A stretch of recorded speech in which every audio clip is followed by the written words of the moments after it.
CBS has confirmed that Mike Gundy has been fired by Oklahoma State. Two things can be true. One, it was time. Two, this sucks. This is Locked On Big 12.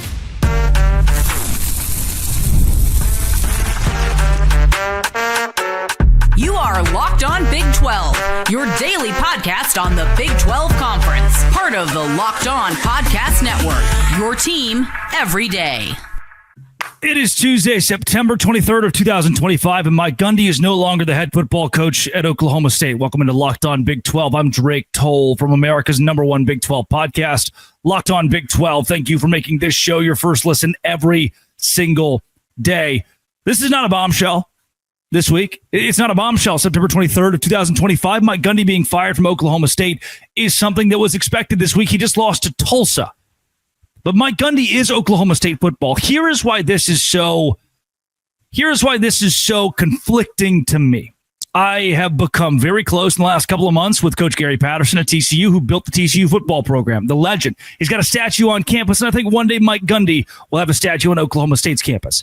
How do you take the statue coach and fire that guy in the middle of a season?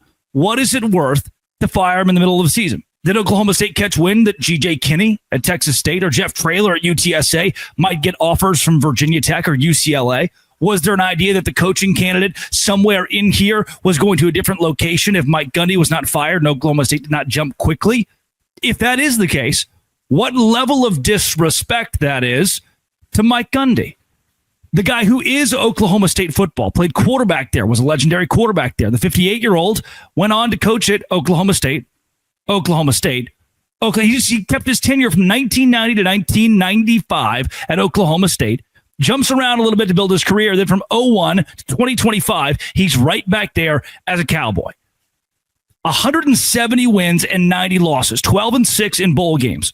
Every year taking Oklahoma State to a bowl game, just 1 year below 500 last season. And how quickly in a 2-year span he's fired. But also it was time. Does it make sense to you? Here's what I'm going to pose to you. Mike Gundy's a human being. You're a human being. I'm a human being, right? It can go unsaid, but let me build it here. Mike Gundy is a human being. I worked for Sports Illustrated. When I worked for Sports Illustrated, here's what happened. My first 6 months or so, I wasn't there very long. My first 6 months or so were great. My next 6 months were just okay. By my last 6 months, this isn't apples to apples necessarily, but my content started to dip. Viewership was down. It didn't make as much sense for them to be paying me if I wasn't making them money. And at some level, my bosses were done with this. They're like, okay, you're not cut out for this probably. You had a really good first 6 months, kind of an okay last 6 months, but man, the downturn is so dramatic. It's not working out. And guess what? Once they realized it wasn't working out, it wasn't a clean, like, we're going to pull the plug today. They give you an opportunity to collect it, to recollect yourself. But what happens over time is if my bosses aren't confident in me, if my coworkers aren't confident in me, if my listeners, my readers aren't confident in me, then why am I confident? At some level, you do not want to succeed in an effort to help those who want you to be unsuccessful. You do not want to succeed in an effort that helps those who want you to be unsuccessful. I didn't want to see my bosses win. I didn't really care at that level about what I was writing about. I was writing about the Seahawks. I was covering like 6 random NFL teams I didn't give a rip about. And so at some level, Mike Gundy is a human being, as someone who's on the chopping block, who knows that he's likely going to be fired.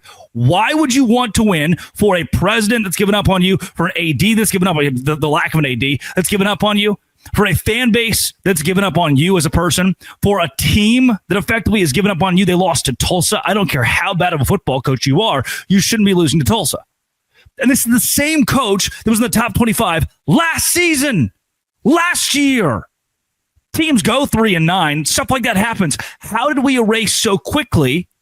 170 wins to his 90 losses? Big 12 championship in 2011. 3-time Big 12 Coach of the Year. The last time he won it, 2023. He just got fired. It's the instance of a decline where a human being looks around and says, you know what?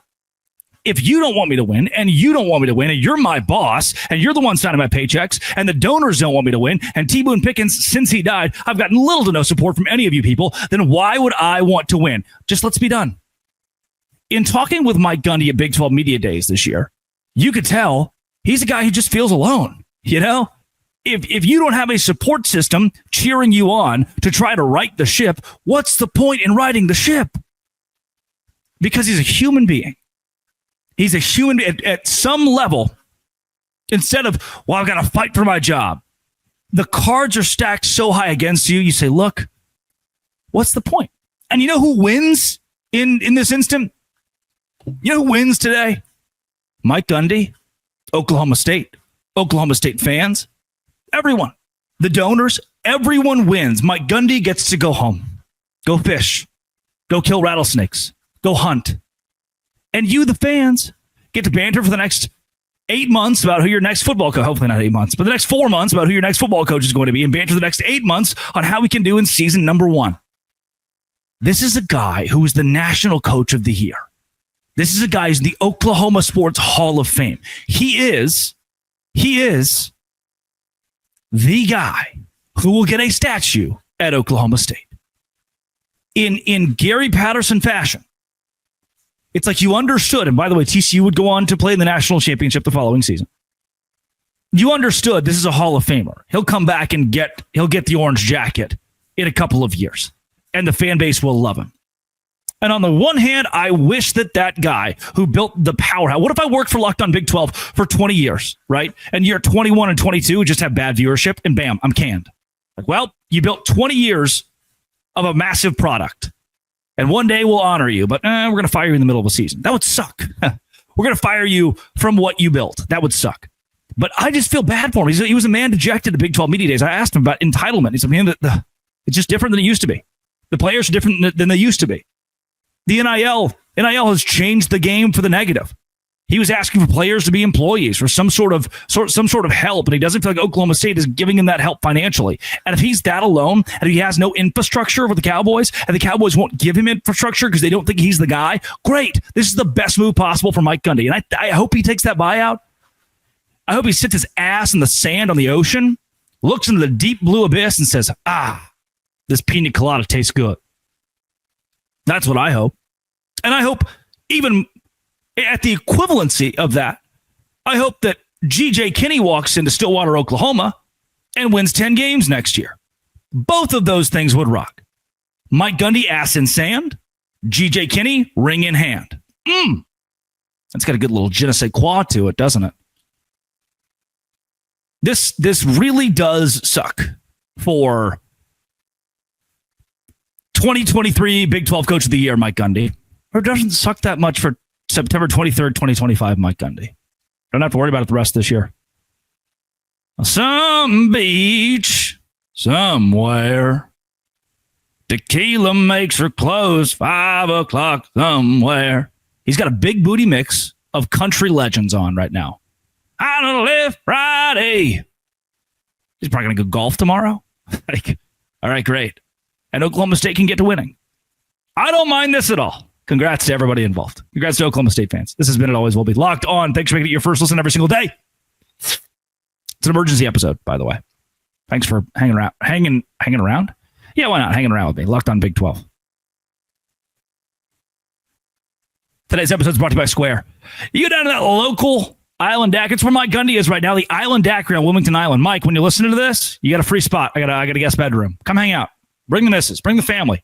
This episode brought to you by Square. Your favorite neighborhood spots run on Square. Island Daiquiri, Wilmington Island, Georgia. Cheers, my favorite bar right here, Wilmington Island, Georgia.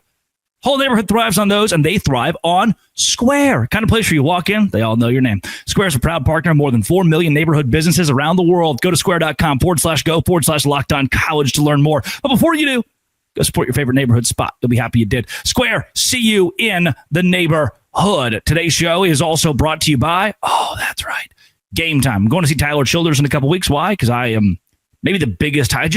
I love live music. It's so freaking good. And I've been able to go to a surplus of concerts the last couple of years because Game Time is so cheap.